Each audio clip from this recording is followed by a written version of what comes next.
एक समय की बात है कि एक राजा के राज में एक गरीब आदमी रहता था। उसकी अपनी एक छोटी सी चक्की थी।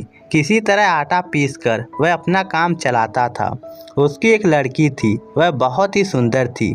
यह लड़की जितनी सुंदर थी उतनी ही समझदार और होशियार भी थी। वह काम काज में अपने पिता का हाथ बताती थी। चक्की वाले को उसे बड़ी मदद मिलती थी। वह रात दिन अपनी लड़की के गुणगान गाया करता था। कोई भी मिलता था तो वह उसे अपनी बेटी की तारीफ किए बिना नहीं रहता था।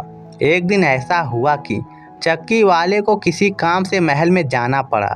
जब वह अपना काम खत्म करके महल से लौट रहा था तो अचानक इधर से राजा आ निकला। राजा चक्की वाले को जानता था। उसने वैसे ही उससे पूछ लिया, कहो भाई क्या हाल है, आजकल तुम्हारा काम कैसे चल रहा है। चक्की वाले ने आदर से रुककर कहा, सरकार सब आपकी कृपा है, किसी तरह गुजर हो रही है। वैसे मुझे किसी बात की फिक्र नहीं है, मेरी बेटी सारा काम संभाल लेती है। राजा बोला, अच्छा तब तो बड़ी खुशी की बात है। इस चक्की वाला राजा के सामने जरा डींग मारते हुए बोला, जी हाँ, ऐसी लड़की आपने देखी नहीं होगी। कम से कम इस शहर में तो ऐसी समझदार लड़की कहीं नहीं मिलेगी। बड़ी होशियार है, उसे कई तरह के काम आते हैं। राजा बोला, अच्छा उसे कौन कौन से काम आते हैं। चक्की वाला बोला, अरे हजूर ये पूछिए कि उसे कौन सा काम नहीं आता। अब देखिए ना, आपके महल के गोदामों में यह जो रुई रखी हुई है, मेरी बेटी चाहे तो इसे काट कर सोना बना सकती है। राजा ने आश्चर्य से कहा, अच्छा ऐसी बात है, तब तो तुम ऐसा करना, जरा उसको जल्दी से हमारे महल में भेज देना।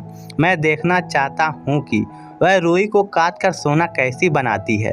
राजा सोने का बहुत शौकीन था, उसे रात दिन सोना बटोरने की फिक्र रहती थी। वह मन ही मन बड़ा खुश हुआ कि चलो इस तरह सारी रुई सोने में बदल जाएगी। जब राजा चला गया तो चक्की वाले को अपनी गलती मालूम हुई। वह पछताने लगा कि मैंने राजा के सामने इस तरह बढ़ा चढ़ाकर बातें क्यों की। लेकिन अब क्या हो सकता था, वह राजा को यह भी नहीं कह सकता था कि उसने झूठ बोला था।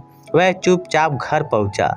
घर जाकर उसने अपनी लड़की से कहा, बेटी तुम्हारी होशियारी और समझदारी की खबर राजा तक पहुंच चुकी है। वह तुमसे मिलना चाहते हैं, जल्दी तैयार हो जाओ, तुम्हें इसी समय मेरे साथ महल में चलना है। यह सुनकर लड़की बहुत खुश हुई। थोड़ी देर में वह सज धज कर महल में जाने के लिए तैयार हो गई। चक्की वाला अपनी लड़की को लेकर राजा के पास पहुंचा। राजा फौरन लड़की को उस बड़े से गोदाम में ले गया जहां रुई भरी हुई थी। राजा ने लड़की के लिए एक चरखा मंगवा दिया और कहा, लो यह चरखा है, यहाँ बैठो, इससे रुई काट कर मेरे लिए सोना बना डालो। तुम्हारे पिता ने मुझे बताया है कि तुम रुई को काट कर सोना बना सकती हो। मैं कल सुबह आकर देखूंगा कि तुमने क्या काम किया है। अगर तुमने सोना नहीं बनाया तो मैं तुम्हारी गर्दन कटवा दूंगा। यह कहकर राजा वापस महल में लौट गया। बेचारी लड़की, उसकी तो समझ में ही नहीं आया कि क्या हो गया। वह तो बड़ी खुशी अपने पिता के साथ महल में आई थी। उसने सोचा था कि राजा जी उसकी तारीफ करेंगे और उसे इनाम देंगे। यह तो बात ही उल्टी हो गई।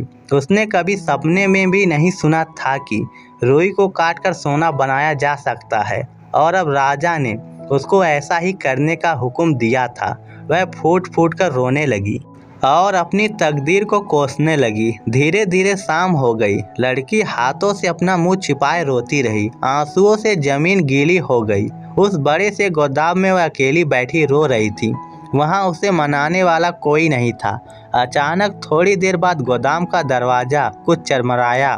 लड़की ने आवाज़ सुनकर सिर उठाया तो देखा कि एक दुबला पतला नाटा और बहुत भद्दा सा बूढ़ा लंगड़ाता हुआ उसकी ओर आ रहा है। लड़की ने समझा कि राजा का कोई बूढ़ा नौकर है और उसे रोते हुए देखकर उसे मनाने के लिए यहाँ आ गया है। बूढ़े ने पास आकर कहा, बेटी तुम क्यों रो रही हो? इस तरह रो रो कर तो तुम अपनी आंखें ही फोड़ लोगी। मुझे बताओ क्या बात है, मैं तुम्हारी मदद करूँगा। लड़की सिसकते हुए बोली, बाबा क्या बताऊँ, मेरी तो तकदीर ही फूट गई है। राजा ने कहा है कि मैं इस सारी रुई को काट कर इसका सोना बना दूं। अगर कल सुबह तक मैंने यह काम खत्म नहीं किया तो वह मेरा सिर कटवा देगा। मेरी समझ में नहीं आ रहा है कि मैं कैसे यह काम करूं। बूढ़े ने मुस्कुराते हुए कहा, तो तुम घबराती क्यों हो? मैंने कहा ना है कि मैं तुम्हारी मदद करूंगा। अब बताओ, मैं अगर तुम्हारा काम कर दूं तो तुम मुझे क्या दोगी? लड़की बोली, अगर तुम मेरे लिए यह काम कर दो तो मैं तुम्हें अपना यह सोने का हार दे दूंगी। वह नाटा बूढ़ा राजी हो गया और चरखे के पास बैठकर रुई काटने लगा। बन बन की आवाज़ होने लगी और उसकी उंगलियों में से चमचमाते हुए सोने के धागे निकलने लगे। देखते ही देखते वह सोने के धागों का ढेर लग गया। सवेरा होने से पहले ही बूढ़ा सारी रुई काट चुका था। फिर वह अपना इनाम लेकर वहां से चुपचाप चला गया। जब सवेरा हुआ तो राजा वहां आ पहुंचा। गोदाम में पैर रखते ही राजा की आंखों से आश्चर्य से फटी की फटी रह गई। उसने देखा कि लड़की ने सारी रुई काट डाली है और वहां सोना के धागों का ढेर लग चुका है। राजा ने अपनी आंखों पर विश्वास नहीं हो रहा था। उसने देखा तो सचमुच में सोने के धागे थे। राजा बड़ा खुश हुआ, लेकिन साथ ही उसके मन में लालच हो आया।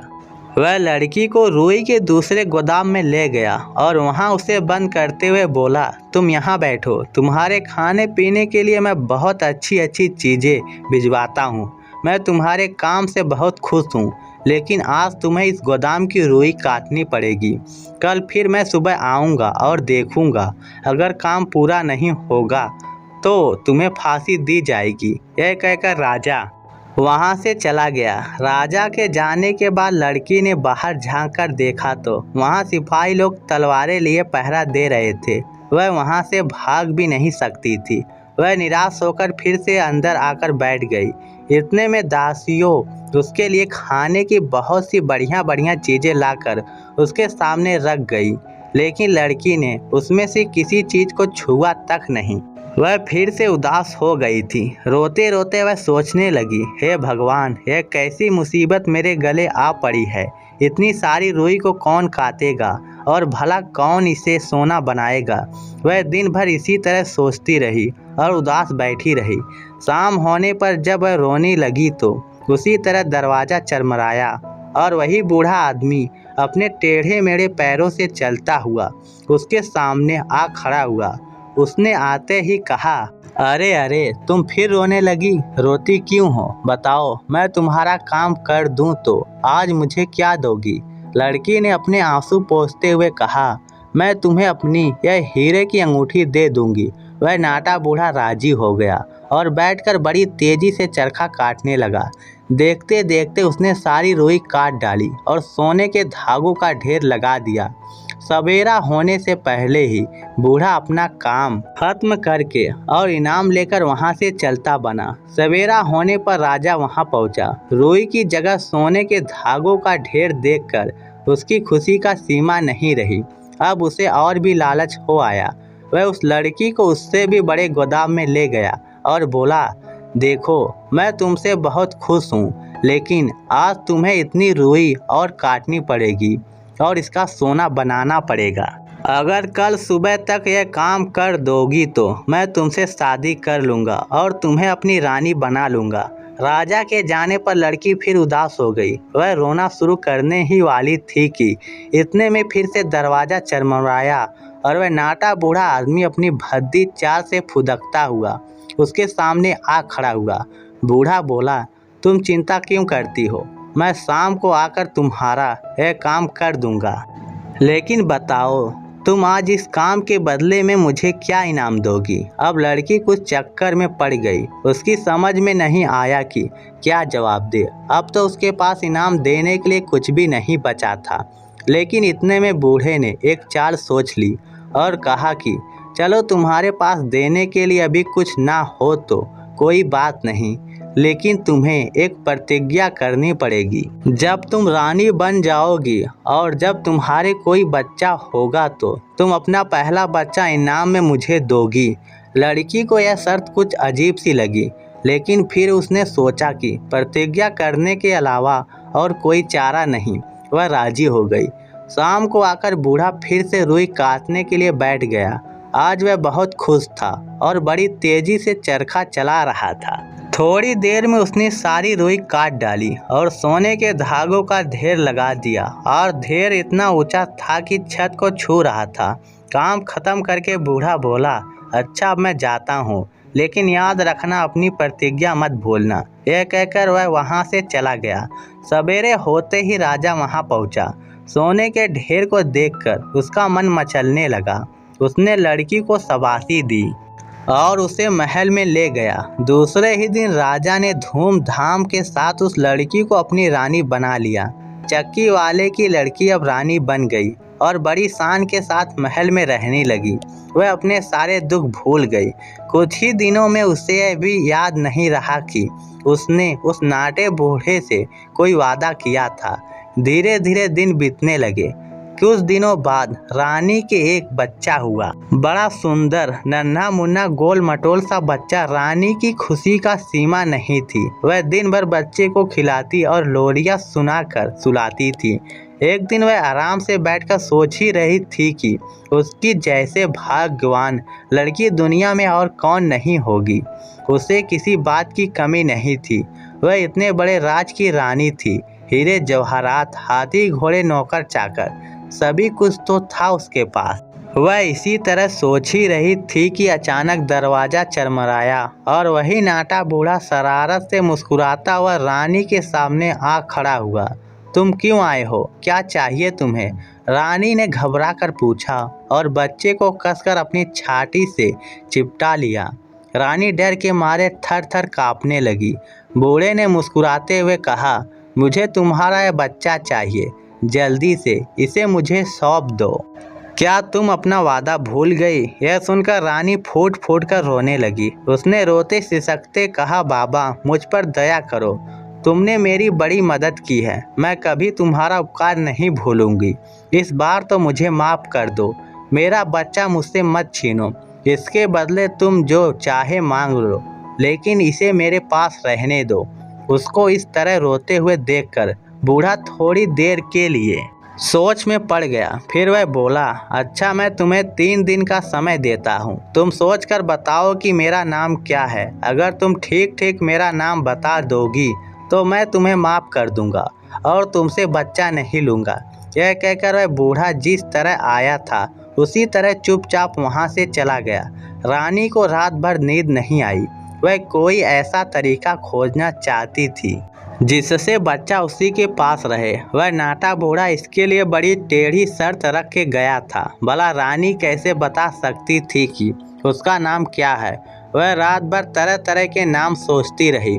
उसने वह सारे ही नाम याद कर डाले जो अब तक उसने सुने थे। सुबह जब बूढ़ा आया तो वह एक एक करके नाम गिनाने लगी, लेकिन हर नाम पर बूढ़ा इनकार कर देता था। वह मुस्कुराकर कहता था, नहीं, यह मेरा नाम नहीं है। दूसरे दिन रानी ने अपने कई नौकरों को शहर में इधर उधर दौड़ाया और उनसे तरह तरह के अजीब से नाम ढूंढकर लाने के लिए कहा। दूसरे दिन जब वह बूढ़ा आया तो रानी उसे फिर नाम गिनाने लगी। आज उसने बहुत टेढ़े मेढ़े और अजीब से नाम सुनाए, जैसे कुबड़ा, इचकटाना, डेढ़ टंगा वगैरह वगैरह। रानी ने सोचा कि इस तरह बूढ़ा चिढ़ जाएगा और अपना नाम, असली नाम बता देगा, लेकिन वह शरारत से मुस्कुराते हुए बोला, नहीं नहीं, इनमें से एक भी मेरा नाम नहीं है। मैं जाता हूँ। कल जरूर मेरा नाम ठीक ठीक बता देना, वरना मैं तुम्हारे बच्चा को ले जाऊँगा। रानी की समझ में नहीं आ रहा था कि क्या करे। दुनिया भर के अच्छे और बुरे नाम वह उसको सुना चुकी थी। बूढ़े का असली नाम क्या हो सकता है? इस संबंध में उसका दिमाग ही काम नहीं कर रहा था। उसने बहुत सोचा और अंत में हार मान ली। उसने तय किया कि अब वह अपने वादे के अनुसार बूढ़े को अपना बच्चा सौंप देगी। इसके अलावा और कोई चारा नहीं था। वह इस तरह उदास बैठी हुई थी कि अचानक उसका एक नौकर दौड़ता हुआ उसके पास आया। वह भी उसी के लिए नए नए नाम खोजने के लिए गया था। उसने आकर कहा, रानी जी, नाम तो मुझे कोई नहीं मिला, लेकिन मैं आपको एक बात बताने आया हूँ। मैं नए नए नामों की खोज में दूर गाँव में गया था। लौटते वक्त पहाड़ के पास ही घने जंगल में मैं रास्ता भूल गया। जंगल में भटकते भटकते मैं ऐसी घनी झाड़ियों में पहुँचा जिनमें से कई जंगली जानवर भी नहीं निकल सकते। वहाँ मैंने एक अजीब से नाटे बूढ़े को अपने लंगड़े पैरों पे नाचते हुए देखा। उसने एक झाड़ी के पास अपने लिए एक छोटी सी कुटिया बना रखी थी। उस कुटिया के सामने उसका चूल्हा जल रहा था और वह नाच रहा था। उसने अपने सिर पर ताजी सेकी हुई कुछ बड़ी छोटी रोटियां एक तसले में ले रखी थी। वह जब नाचता था तो रोटियां तसले से नीचे गिरने को हो आती थी, लेकिन एक भी रोटी गिरी नहीं। वह मगन होकर नाच रहा था और खुशी से गाना गा रहा था। उसके गाने का मतलब था, आज मैंने बढ़िया खाना बनाया है और मैं भरपेट खाऊंगा। कल तो मुझे रानी का बच्चा लेने जाना ही है। बच्चा मुझे मिल ही जाएगा, क्योंकि रानी को पता ही नहीं और ना ही कभी पता चलेगा कि मेरा नाम रम्पल स्टीलस किन। यह सुनकर रानी खुशी से नाच उठी। उसे अब विश्वास हो गया था कि जंगल में नाचने वाला बूढ़ा वही था और यही उसका असली नाम है। उसने 2-3 बार रटकर यह नाम अच्छी तरह याद कर लिया और फिर नौकर को इनाम देकर वहां से विदा कर दिया। दूसरे दिन सवेरे वह नाटा बूढ़ा उसी तरह फुदकता हुआ उसके कमरे में आ पहुंचा। आज वह बहुत खुश था। वह बच्चे को अपने घर ले जाने के लिए खूबसूरत सा कंबल भी अपने साथ लाया था। कमरे में आते ही उसने उस छोटे से कंबल को रानी के सामने बिछा दिया और फिर रानी से कहा, हाँ तो बताओ मेरा असली नाम क्या है। आज तीसरा दिन है। अगर तुम ठीक ठीक मेरा नाम ना बता सकी तो चुपचाप बच्चे को मेरे कंबल पर लिटा दो। मैं इसी में लपेट कर उसे ले जाऊंगा ताकि उसे ठंड ना लगे।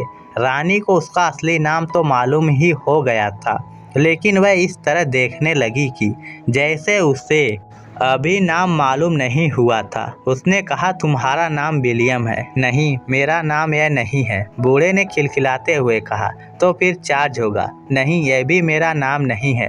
और वह कमरे में खुशी से उछलने लगा। रानी ने फिर से कहा, अगर चार्ज नहीं तो जॉन होगा। नहीं, यह भी मेरा नाम नहीं है। बूढ़े ने खूब जोर से कहा और फिर कंबल की ओर इशारा करता हुआ बोला, लाओ अब बेकार का बहाना ना बनाओ और बच्चे को कंबल पर लिटा दो। अब मौका देकर रानी बोली, तो फिर तुम्हारा नाम रम्पल स्टीलस किन है। यह सुनते ही बूढ़ा चौंक पड़ा। उसे उम्मीद भी नहीं थी कि रानी उसका असली नाम भी कभी मालूम हो सकेगा। उसे बहुत बुरा लगा, लेकिन अब वह कर भी क्या सकता था। वह मारे गुस्से के जमीन पर जोर जोर से पैर पटकने लगा और बोला, तुमने जादू किया है। तुम्हें किसी भूत या जादूगर ने मेरा नाम बताया है। मैं उन लोगों को ठीक कर दूंगा। बूढ़ा बहुत जोर जोर से चीख रहा था और जमीन पर पैर पटकता जा रहा था। इसी बीच उसने एक बार इतने जोर से पैर पकड़ा कि उसका पैर जमीन में धंस गया और बड़ी मुश्किल से जोर लगाकर बूढ़े ने अपना पैर जमीन में से बाहर निकला। उसे बहुत चोट आई थी। वह जोर जोर से बड़बड़ाता हुआ एक पैर से लंगड़ाता हुआ उस कमरे से बाहर भाग गया। जाते जाते वह अपना कंबल भी उठा ले गया। इसके बाद वह बूढ़ा फिर कभी नहीं आया और रानी आराम से रहने लगी। तो दोस्तों, यह कहानी आपको कैसी लगी नीचे कमेंट करके हमें ज़रूर बताइएगा। धन्यवाद।